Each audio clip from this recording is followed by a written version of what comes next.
3263 or 075-636-8479. JMax Resort Hotel. Mga kababayan ko sa Malasiki, ang maayos at maunlad na komunidad ay nagsisimula sa ating lahat. Makilahok sa mga programa ng ating lokal na pamahalaan, kalinisan, kalusugan, at kaayusan. Mag-segregate ng basura, sumunod sa batas trapiko, at suportahan ang mga proyekto ng barangays. Tandaan, ang pagbabago ay nagsisimula sa simpleng disiplina at pakikiisa. Sama-sama tayo para sa mas ligtas, malinis at maunlad na bayan ng Malasiki. Ang LGU at mamamayan magkaisa para sa kinabukasan. Ako po ang inyong lingkod, Mayor Alfe Soriano ng Bayan ng Malasiki. Parad aliguas, tan arangkaday kalasyaw, ang inyong lingkod sa ating bayan. Ang bawat isa ay mahalaga. Sama-sama nating itaguyod ang disiplina, malasakit, at tunay na pagbabago. Sa tulong ng inyong suporta, patuloy nating mapapalago ang ating komunidad. Malinis, ligtas, at maunlad. Isang mensahe mula kay Mayor Patrick Agustin Caraman. Kasama ninyo sa bawat hakbang tungo sa progresibong bayan. Alagang Caraman, Kalasyaw, para sa lahat. Red Horse Beer Inuman Wisdom. Kung masarap ang simula, sulit ang ending. Tama! Red Horse Beer. Sarap. Sulit. Red Horse Extra Strong, the #1 extra strong beer in the world. Drink responsibly. Bawat patak, masarap. Suabe, kaya sulit ang inuman. Kasanggamo sa relax sarap. Red Horse Beer. Drink responsibly. Popular sa balita, popular sa musika. Pangasinan Waves Network Corporation. Sa Pangasinan, we are the #1 pop music station. DWJE 88.1 FM Radyo Pangasinan. Paboritong kabataan at matatanda. Paboritong pakinggan sa bus, tricycle, jeep at mga opisina. Paborito mo, paborito ko, paborito natin lahat. DWJE 88.1 FM Radyo Pangasinan. #1 pop music station. Paborito. Ang susunod na programa ay rated GP. GP? Ano yun? Garantisadong pampaborito.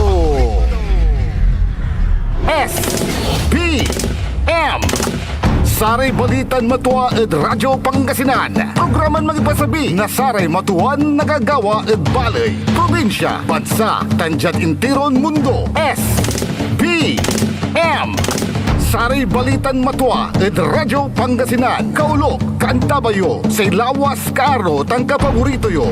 Joseph Kanilang Bakani. SBM Saray Balitan Matua ed Radyo Pangasinan. Lunes hanggang Biyernes, alas 9 hanggang alas 10 na kabuwasan. SBM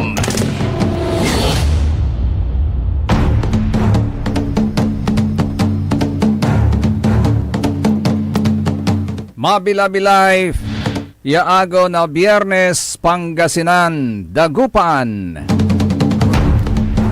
Kaya riyon arungalan sulik na ay balay ng kapaborito RJ Jimenez, Wadjala, so Saray Balitan Matua.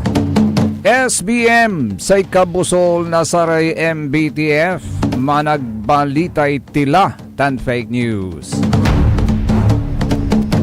SBM Saray Balitan Matua, yai pasabi na sa ilawas yun kaaro kapaborito yo JCB Joseph Kanilang Bakani.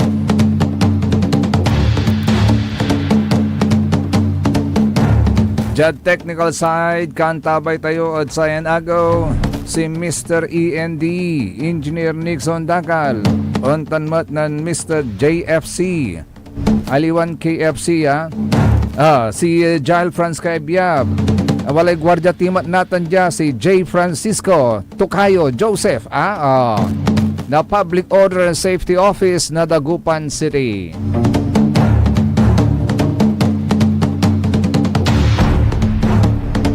Agaw natin na Biyernes agagik petsa Jestela at bulan na Hulyo at taon 2026. Good morning sa mga nakabakasyon ngayon dahil kay Inday. Lalong-lalo na sa San Carlos City at sa mga sumusunod na bayan gaya po ng Malasiki, Basista, Lingayen, Kalasyaw, Mga Tarem, Bayambang, Binmalay, Bugalyon, Aguilar, Rosales, Orbistondo, Mapandan at Santa Barbara. Kung bakit kansilado po kasi ang mga klase in all levels, public and private schools sa mga bayan po na nabanggit at sa lungsod ng San Carlos City dahil kay Inday. Uy, siya nga pala. Nagulat ba kayo sa yugyug yesterday? 4.5 pala yun. Pero singa diniwit to tayo labat. Diniwit to tayo labat. Kinabyo to ti labat agontan. Pero kumon, aliwan saya ni may aliwan saya may singa premonition ya kwanda or pasakbay nitan la. So samay the big one alag kumon anto kumon iyarawi datayo at sayan sagsagang lalo laad sa atay the big one kanyan manbari-bari tayo manbari-bari tayo naynay ya walay katakapton masimuon ya dasal agauntan and invoke the protection of Our Lady of Manawag untan sugawon tayo and wala ra manaya sa manutupat mo't manaya agagik no kasi tadyat syudad na Dagupan walay loob o ang gapo kasi ang tadyat syudad na Dagupan wadyara so major kumbaga ito yung tinatawag nating educational hub.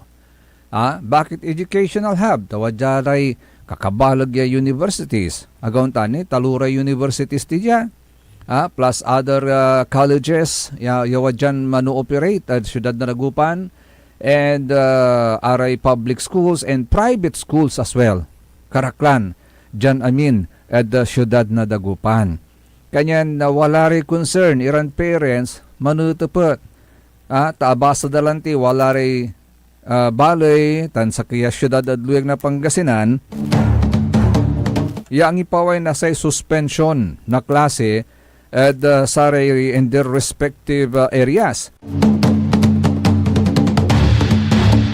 At sa kwanda akin balit sa syudad na Dagupan kwanda. Actually, walay rason ditan na sa syudad na Dagupan no basa nyo sa kapostiman niya ay may pasok o wala. DepEd has the answer kwanto. Sa paliwawa da agag niya ay naglabas ang Department of Education, DepEd, ng updated guidelines ukol sa pagsuspindi ng klase at trabaho sa mga paaralan sa ilalim ng DepEd Order Number 014 Series of 2026. Nasa ilalim ng bagong polisiya, may mga pagkakataon kung saan otomatikong suspindido ang in-person classes at schoolwork batay sa official warnings at advisories kaugnay ng bagyo. Malalakas na pag-ulan, pagbaha, matinding init, lindol at iba pang emergency situations. Para naman sa ibang sitwasyon, maaring magdeklara ng suspensyon ng local chief executive o iba pang kinaukulang otoridad batay sa aktual na kondisyon at antas ng panganib sa kanilang lugar. Yasay kwanto ni Diagagi kay layunin ng updated guidelines na maprotektahan ang kaligtasan ng mga mag-aaral, guro at kawani habang sinisiguro ang pagpapatuloy ng pagkatuto sa panahon ng kalamidad at iba pang emergencies. So, pinapayuhan ang lahat na bantayan lamang ang opisyal na anunsyo mula sa DepEd, Pag-asa at inyong lokal na pamahalaan para sa class suspension updates.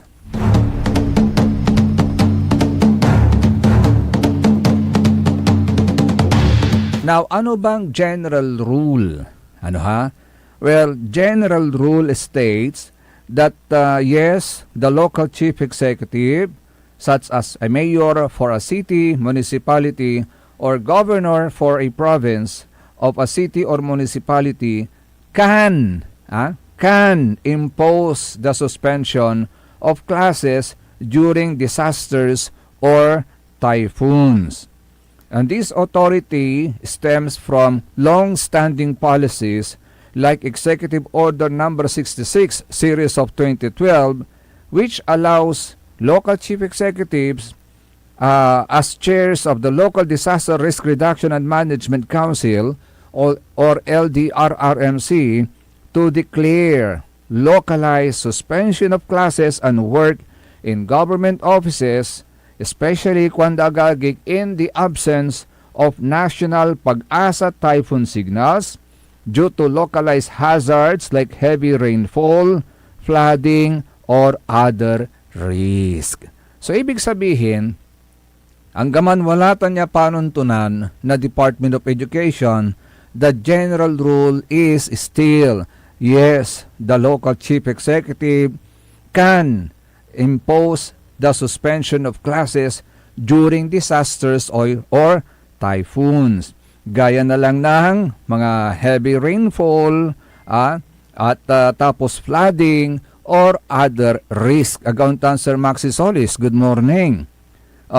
For typhoons with Pag-asa tropical cyclone wind signals, automatic suspensions often apply at certain levels, like sa kindergarten, elementary, under signal number 2, but local chief executives can still issue broader or localized declarations.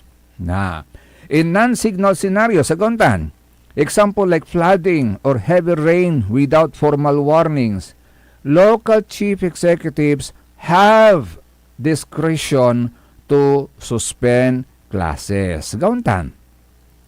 Now, school heads also have authority for granular or localized decisions in some cases, but local chief executive declarations are typically binding or highly influential, I should say, for public schools in their jurisdiction.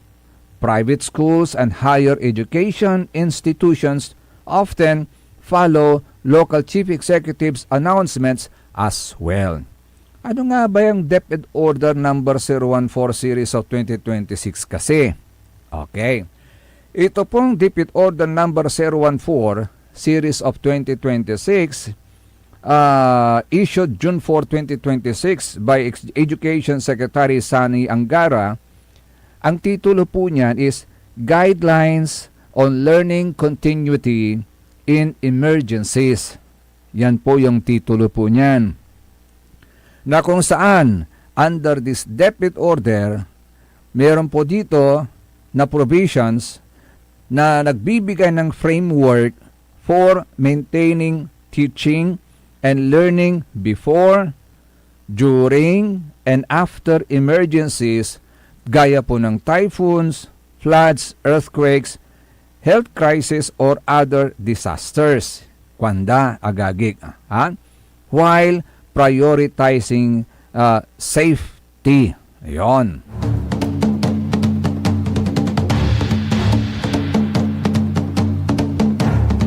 At meron ditong inintroduce na 4 na H o yung tinatawag nilang 4H framework na kung saan ito yung levels-based response system for decision making. Like HAYO. HAYO, that is a Tagalog word for continue. Continue. Na kung saan magkakaroon po dyan ng regular or blended learning when safe. Another, H, yung hinay. O in English, tawag nila dyan, is in. Sa panahong yan, magkakaroon naman ng reduced workload during mild disruptions or transitions. Ang susunod na H, yung hinga. Hinga. Aliwan amay hingay amay engas ande.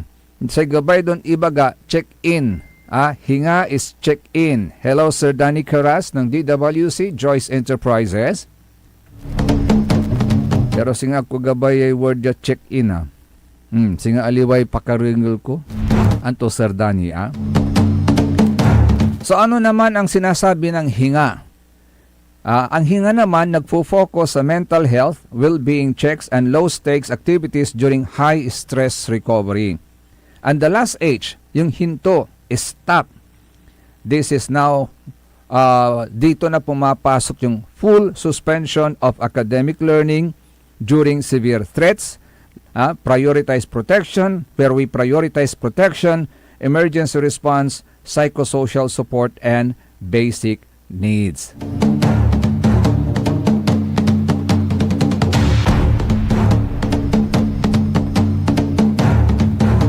Ngayon, yung DepEd Order ba number 014 series of 2026 prohibits local chief executives to impose suspension of classes in times of disasters and typhoons. The answer is in the negative. No. DepEd Order number 014 series 2026 does not prohibit local chief executives such as mayors or governors from imposing suspensions of classes during disasters or typhoons. That is why, and this explains why, wala ra may pimawaya suspension nata nagagik. In some city and municipalities, jad luyag tayon Pangasinan.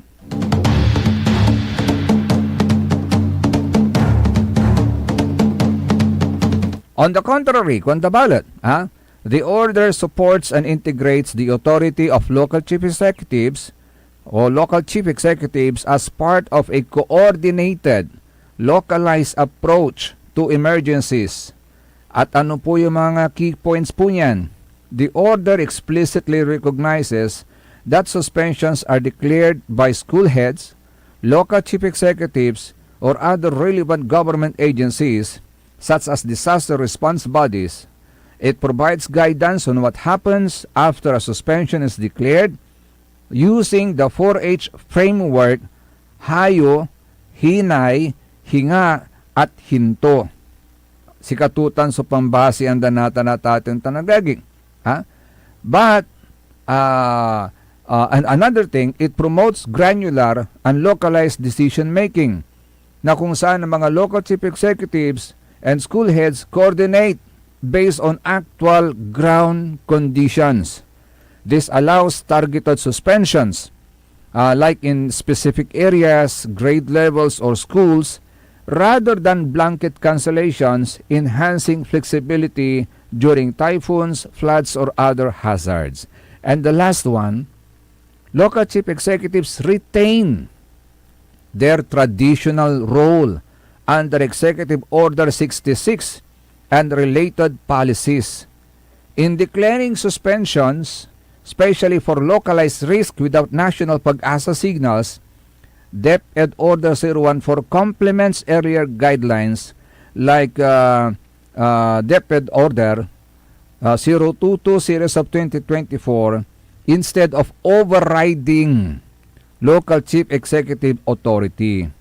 So in practice, kung agagig, tapian mas nalinawan tayo, during recent events, the local chief executives continue to issue suspension announcements, and schools follow the learning continuity levels outlined in the order once a suspension is in place. The policy aims to balance safety with minimizing learning loss, not to restrict local chief executives' powers. Sikatutan, so paliwawa daditan at ating tanagagig. So, nawalan ba ng power ang mga local chief executives to suspend classes under this DepEd order? mabata-batar suubat at atang tanagagik, andyan pa rin po yung powers to suspend classes. Gauntan.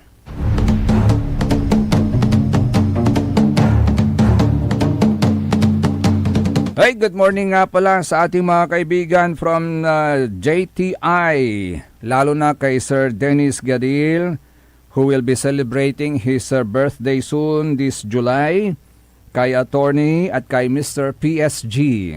Nayari si Sir Dennis. Because he's about to celebrate his birthday, meron pa siyang PSG. Kasama niya si Mr. PSG kahapon. Good morning mga sir. Kay Sir Sarlo, good morning. And siya nga pala, belated happy birthday kay Father Jaime, aka Jimmy Quinto Jr., ang ating kura paruko dyan sa Jesus the Nazarene Parish, dyan po sa Dulag, Binmali, Pangasinan. And likewise, kay Father Mario, aka Ayong Morales, dito naman sa Bunuan, Bukig. Sabay, yung kanilang birthday. Siya nga pala, alam niyo ho ba mga kapaborito, na ang Region 1 at ang Cordillera Administrative Region ay nasa hotspot list ng PNP dahil umbabalog agagik susamay illicit tobacco trade. Umbabalog. Ibig sabihin, unlalaknab sa operation nasa illicit tobacco trade Jaad Region 1 tan Cordillera Administrative Region. Ninyay, so sa kaya press release at atong tanagagi. Region 1 and the Cordillera Administrative Region have started to crawl into the illicit cigarettes hotspot in the country base agagi kadsamay seizures conducted by the Philippine National Police at sa may first 6 months of na 2026. At sa first 6 months labat na 2026. In a report during the recent Tobacco Summit organized by the National Tobacco Administration, the PNP said Region 1 comprised of Ilocos provinces, La Union and Pangasinan, yielded an estimated 20 million pesos worth of illicit cigarettes from January to June this year. Ay balag ya kawarataya agagi. Yaon lang lakumunad kaban nasay Pilipinas. At least 15 people were arrested from the 15 operations by the PNP. Region 1 ranked 18 in the PNP illicit cigarette hot list nationwide. The PNP, meanwhile, confiscated an estimated 115.5 million worth of cigarette contraband in the Cordillera Administrative Region provinces of Abra, Apayao, Benguet, Ifugao, Kalinga, and Mountain Province after 24 enforcement operations. Nanyutan na gagikay. In the 6-month period, kanyan sa Cordillera Administrative Region. No, sa Region 1, number 18, number 16. So, Cordillera Administrative Region. So, so kabalag na sa kwartamat yan nababalang. At kaban na balay, because of this illegal trade. So umbabalag, lumalawak po yung illegal trade ng pagbibenta ng tabako dito sa Region 1 at Cordillera Administrative Region. Kanyan asiksikaso yung rarate sasaliwan yun sigarilyo. Aratay maaspok ditan. Pero los buenos, bari-bari, ang tamaan huwag magalit. Agambarong. Taon paano na ani sa haratin na saliyo ya aspok yut pakadaralan na abiglaman nyo kaya pigpigar yung agagig.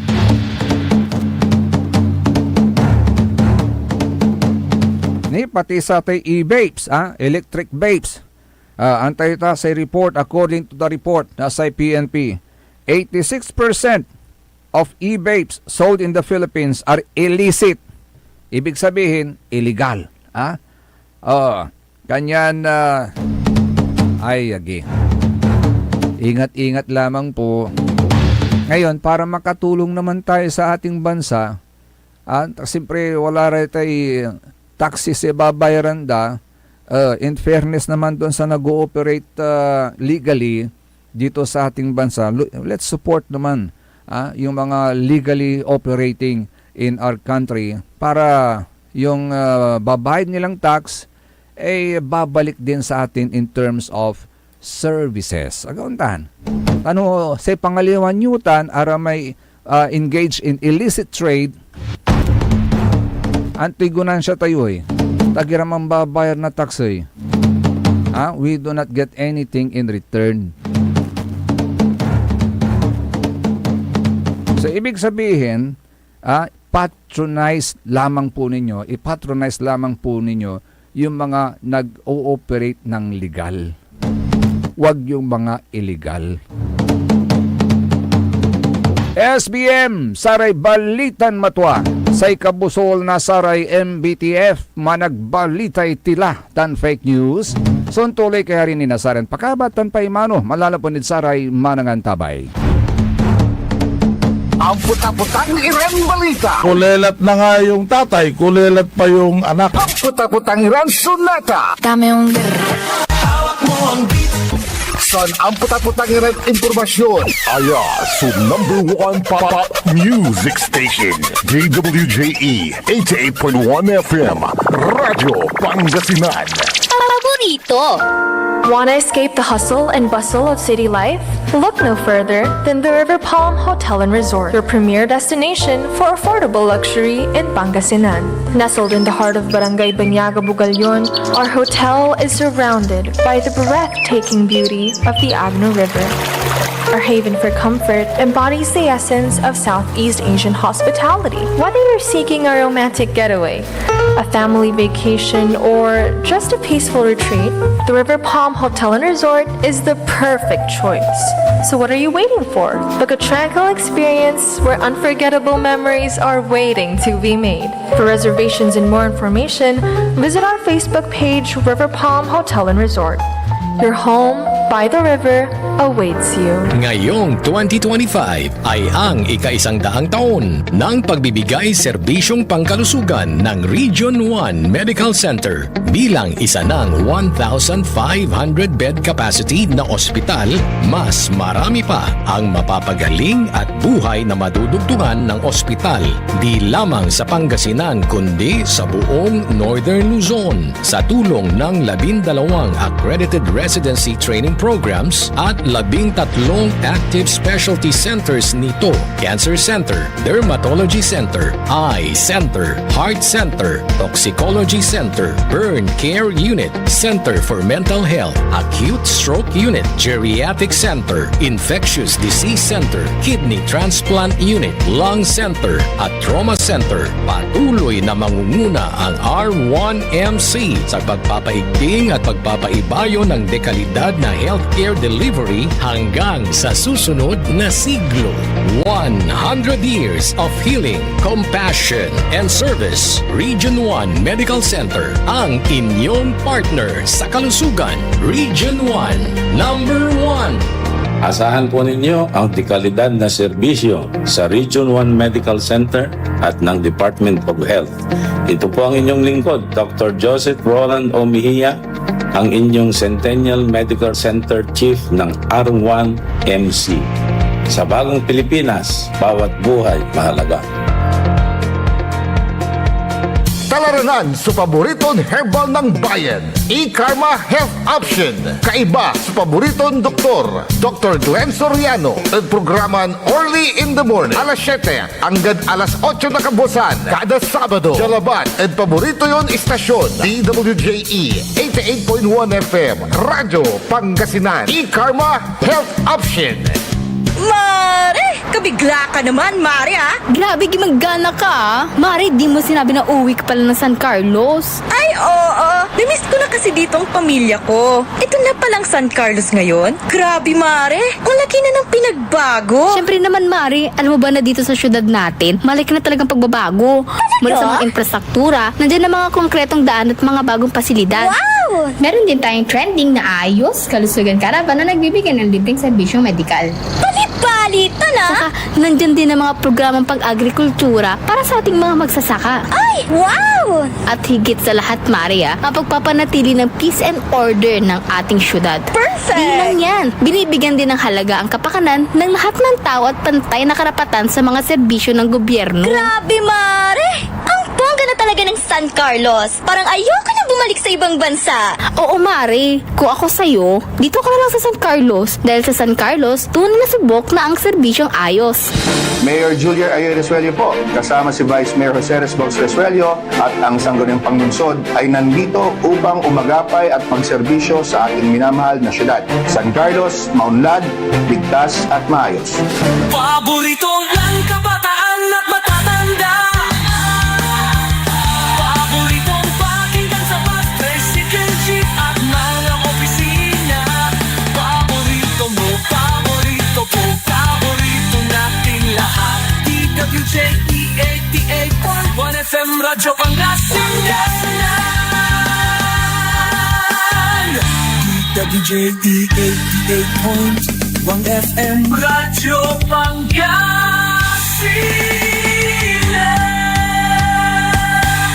Paborito.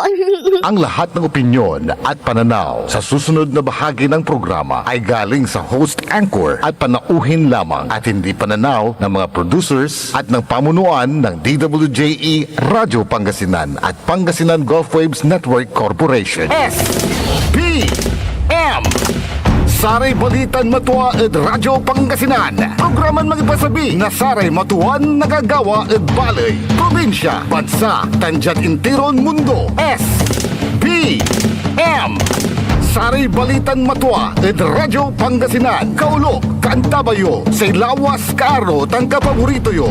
Joseph Kanilang Bakani. SBM Saray Balitan Matua ed Radyo Pangasinan. Lunes hanggang Biyernes, alas 9 hanggang alas 10 na kabuwasan.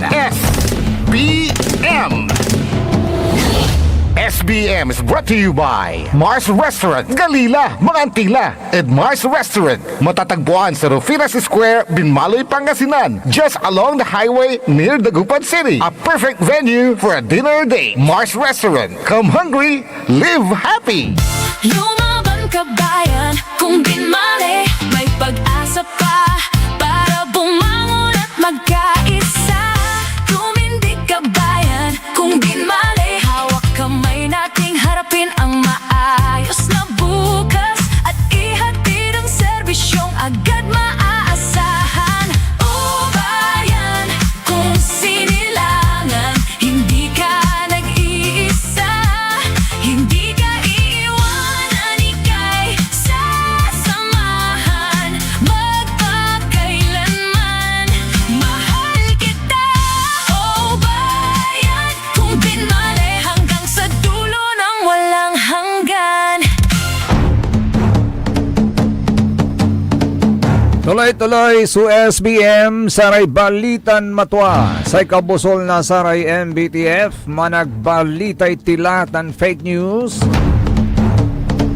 Kaulop kantabay ni sa ilawas yun kaaro kapaborito yo JCB Joseph Kanilang Bakani.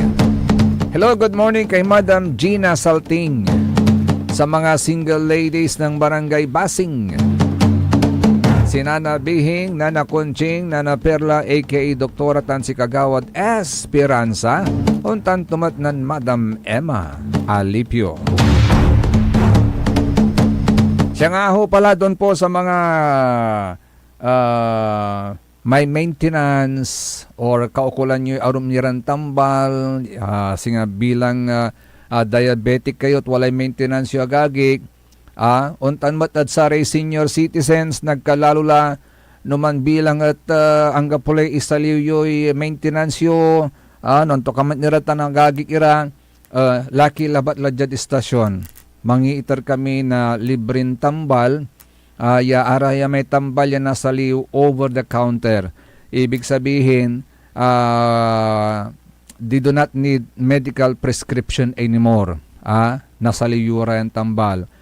Mostly, aray tambal ya para high blood. Agauntan. Kanyan, aramay senior citizen, niya so pakatulong midsi kayo, nasa Radyo Pangasinan, Pasyar Kilabat Ladya. Jumel Building, yan narumog at third floor, Jumel Building, dyan mismo at AB Fernandez Avenue East. Wala kami at luutan, nasay bautan kung kukumo, nasay SSS, tansay Tunis Lumber. Hello Manaya, and good morning kay Brother Maning at saka kay Madam Jessa Saragosa. Anong nang kukaroman si Madam Jessa? Akabirde ya t-shirt.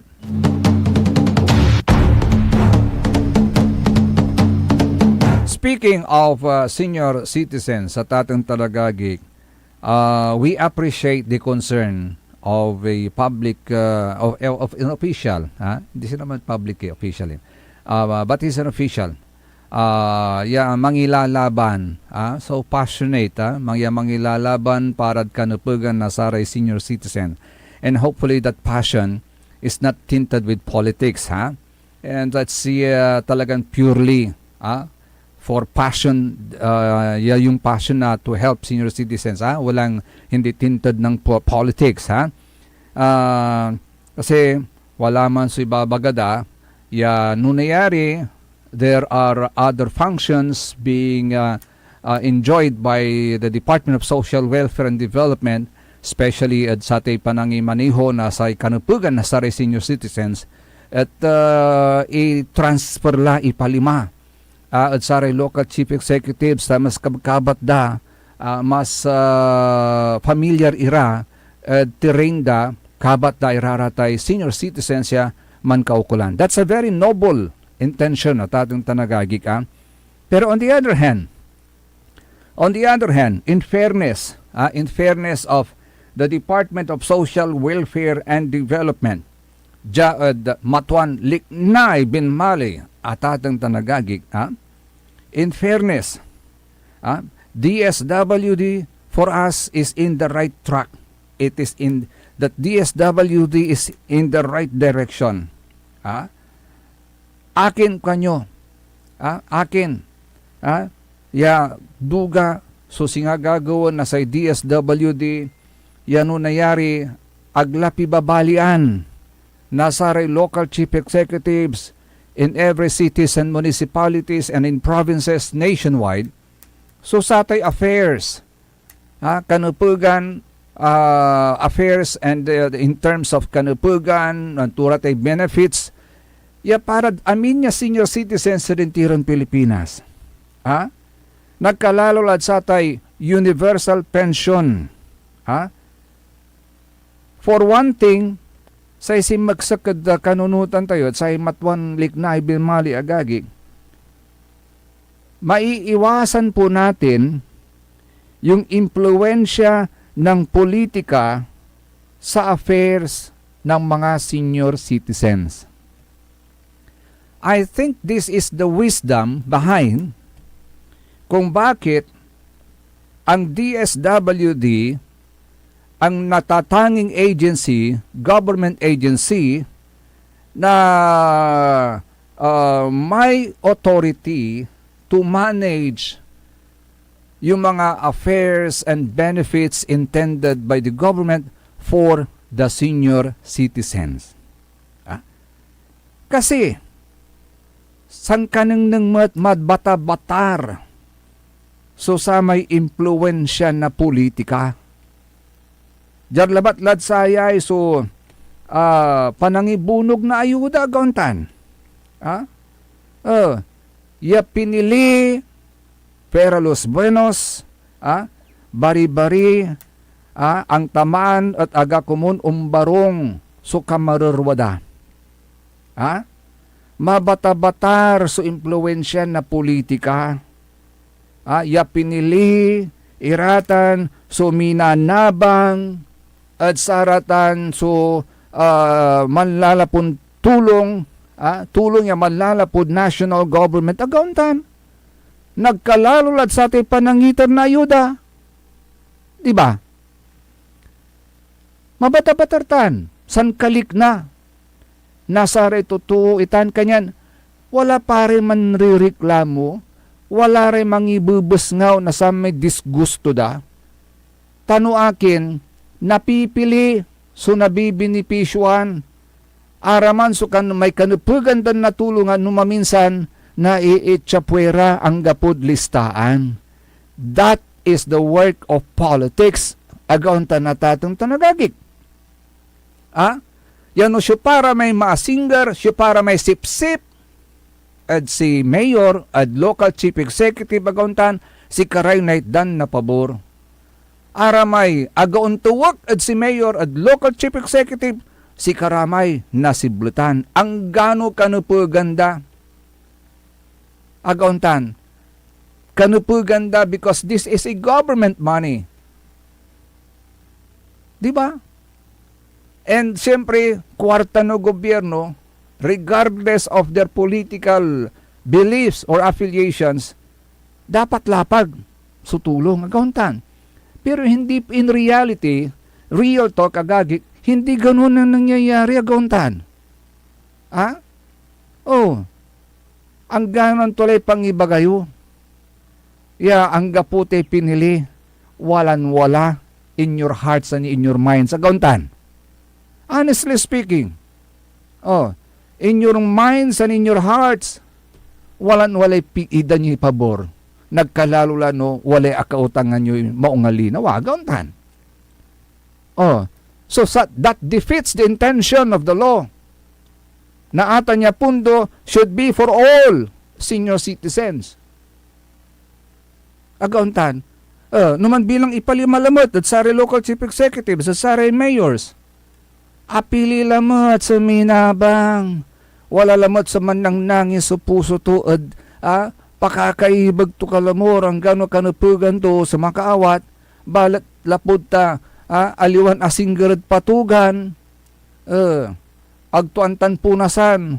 So, may lupa ng local chief executive o ng mayor, tanto yung sip-sip, aguntan, nasiblutan natan.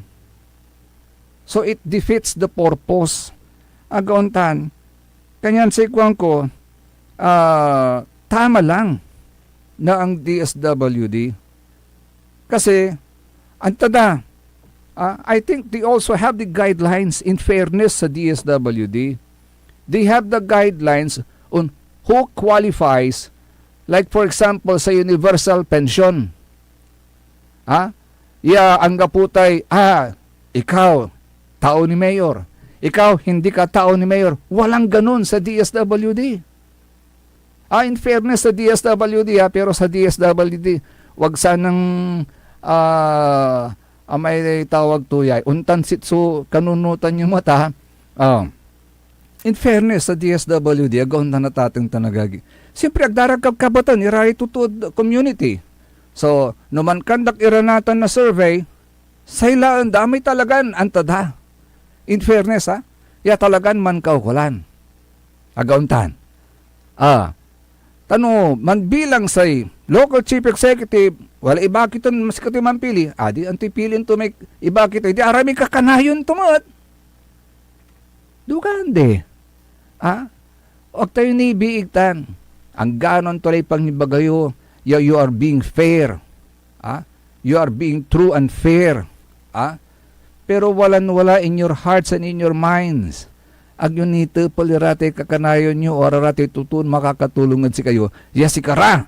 So idan nyo na benefit sa gauntan. Una anyuran. Iyutit yura may mas manang kaukulan. Agauntan. I think that is the wisdom. The wisdom behind no akin sa DSWD. So, in-entrust na, the government entrusted the duties and responsibilities at Department of Social Welfare and Development para malayo sa politika. Tatimat lajat Pilipinas, agtila man lulukuan. Ang gano ang pangiba kayo, walay politika ditan niya impluensya na politika. Gauntan. Honestly speaking, truthfully speaking. Di ba? Kasi naipalimalamot at saray local chief executives at kada balay, kada syudad. So sa ating kanupugan na saray senior citizens, ya dapat apolitikalitan niya organization na gauntan. Tote apolitical mo to Sir JCB ang tutay apolitical. Gabay ton ibagatay apolitical. Sige, ipaliwawa tayo ng gabay tutay apolitical. Being apolitical means having no interest, involvement, or connection to politics. Yun ang ibig sabihin ng apolitical. Having no interest, involvement, or connection to politics. Singa bilang, sa gagawin na bifar, dugalabat sa gagawin na bifar, ya ipalima iraramay libreng fingerlings, ya project da, at saray private organizations.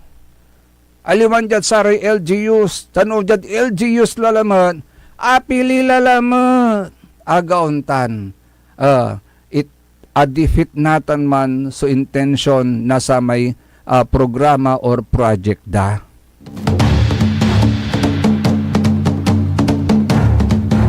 Kasi, naipalima at sa LGUs, the senior citizens will be at the mercy of these local chief executives or this mayor sa gauntan. Yausa rin dalamatan as a political mild age for the next election. Dugande.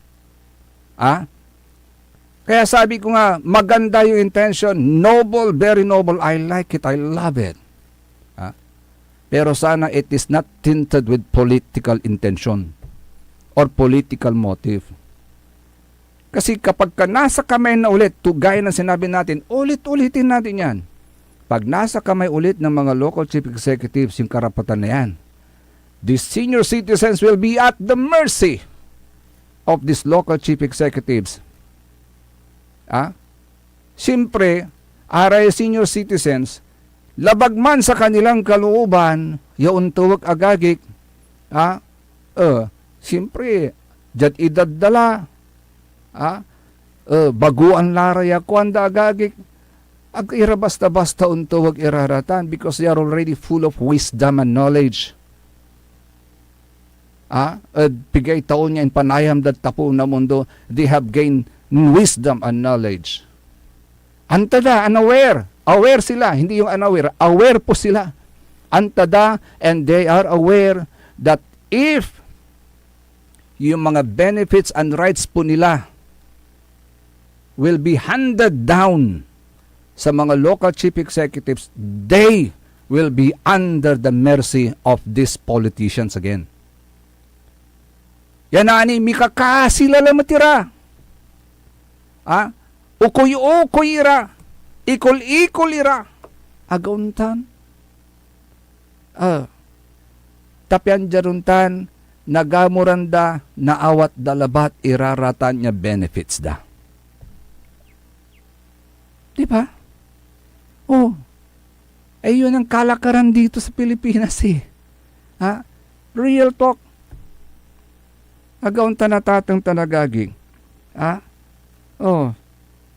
And this is the same thing as fighting for the karapatan ng mga tao sa LGU na matamasa nila yung tamang serbisyo. Hagaon tanagagi. That is why we are paying our taxes, di ba? We are paying our taxes. Filipinos are paying taxes primarily to fund government operations, public services, infrastructure, and national development. As mandated by the Philippine Constitution and laws like the National Internal Revenue Code, and the Local Government Code of the Philippines Republic Act 7160. Why do Filipinos pay taxes? One reason. This is a constitutional and legal obligation. The 1987 Constitution, under Article 6, Section 28, requires a uniform and equitable system of taxation, with Congress evolving a progressive system. Taxes support the government's sovereign functions and the social contract. Citizens contribute so the state can provide services that benefit society. So, citizen contribute so the state can provide services that benefit society. Ano yung mga services, for instance? One is infrastructure. That is one of the services that the community needs, that the society should benefit from. Agontan. Tano bako-bako, litog-litog irarate daladalan. How will this litog-litog na dalan benefit the society? Diba? Why do Filipinos pay taxes? For funding public goods and services. Remember this. Tax revenues finance essential expenditures such as infrastructure. Ano yung mga nakapasilong sa mga infrastructure? Roads, daladalan, bridges, taytay, tapian makabaliw tayo, at ilog, public buildings, si kararaya gagik, so sara may public goods and services. Another one, education. Kanyan, okay, at sara may arumya LGUs, iawala scholarship programs da. At ang labat-lanti, kongkulanti, when these programs are in the hands of the local chief executives or the mayors, people will be at the mercy of these political figures. Singasatan sa scholarship, gawin tanagagig. Whether we like it or not, again, tainted again with politics. Tano agmo kaalyado, agmo dan scholarship, gawin tan. May mga instances pong ganyan. Healthcare is one. Social welfare programs, defense, law enforcement, disaster response, law enforcement, Ay nako, disaster response and poverty alleviation. National taxes like income tax, VAT, excise tax collected by the Bureau of Internal Revenue go to the national government, while local taxes support LGUs. Now, why are we paying our taxes? For local and national revenue sharing. A significant portion of national taxes is shared with LGUs via the National Tax Allotment, formerly Internal Revenue Allotment po yan. Pero ang tawag po dyan ngayon, National Tax Allotment, ensuring resources reach local levels for decentralized governance. This promotes self-reliance while supporting national goals. And the last one, why do we pay taxes? For economic and social equity. Progressive elements, higher earners pay more, and exemptions like for low-income individuals under reforms like aim to make the system fairer, funding programs that reduce inequality and support inclusive growth. So, ibig sabihin, kahit sa pagbabayad ng tax, may fairness. Kung mas malaki negosyo mo, mas malaking kinikita mo, mas malaking babayaran mo. Kung maliit ang kinikita mo, maliit din ang babayaran mo. Kung sobrang maliit ang kinikita mo, wala ka nang babayaran. May bracket po kasi. Agawin natin tanagaging. But remember this, taxes are not optional because non-payment can lead to penalties because these taxes, they form the backbone of government revenue alongside other sources like fees and borrowings at ating tanagaging. Kanyan, Jad LGUs, wala man mo sa tatawagan niya key obligations da when we pay our taxes. Among their key obligations is to prioritize basic services and facilities. Kanyan, aratay dalan, these are among the basic services and facilities that the society must enjoy. Paano tayo enjoy natin itan balot no? Litog! So saray daladalan tayo.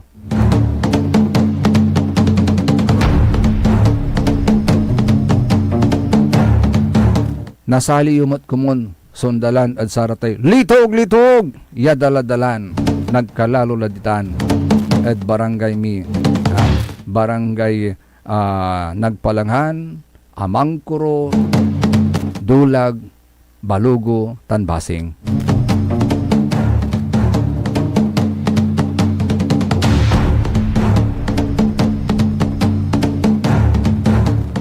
Another day, another matuan liknay binmalay. Just remember this. Binmalay, huwag kang susuko. Manindigan para sa maayos na bukas. Manindigan para sa isang serbisyong tunay na maaasahan. SBM, Saray Balitan Matua.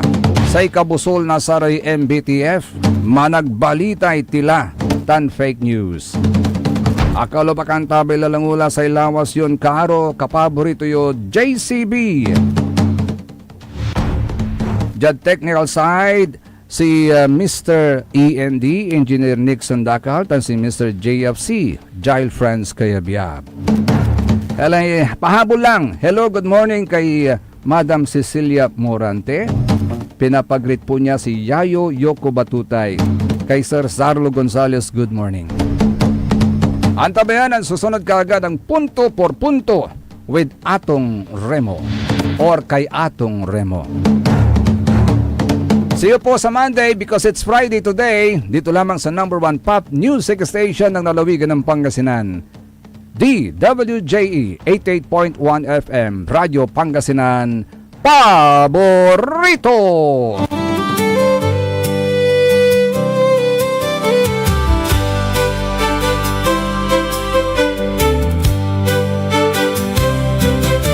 Ang buhay kong minsan ay walang direksyon. Tila kay lupit-lupit nitong panahon. Huwag kang mawawalan ng pag-asa. Kailanman ay di ka nag-iisa. Huwag kang sumuko, huwag kang manlumo. Ituloy mo ang laban, bangon ka binmali. Ituloy mo ang laban, bangon ka binmali.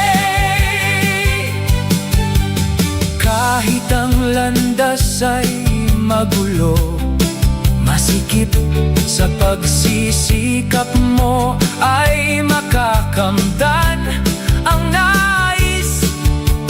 Kung may hirap daw ay may ginhawa, kailangan lang ang sipag at tiyaga. Huwag kang sumuko, huwag kang manlumo. Ituloy mo ang laban, bangon o binmali. Ituloy mo ang laban, bangon o binmali.